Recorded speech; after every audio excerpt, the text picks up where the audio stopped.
Welcome back to this video. In this video, I will show you on how to simply link your NIN with your MTN line without visiting any MTN office. Let me show you how. But before we dive into the tutorial, if you find this tutorial useful and you are very new to this channel, remember click on that subscribe, turn on the notification bell for more useful tutorial like this. So with that being said, let's get started.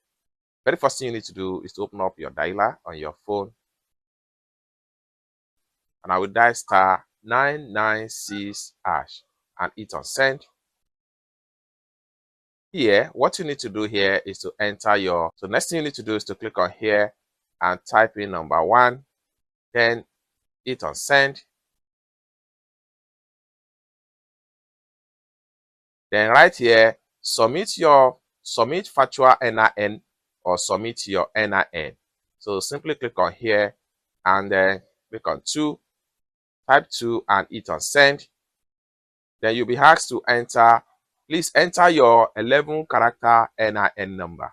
Once you enter your NIN number, hit on send and the number will be linked with your MTN line.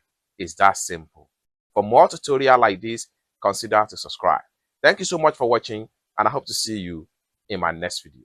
Bye for now.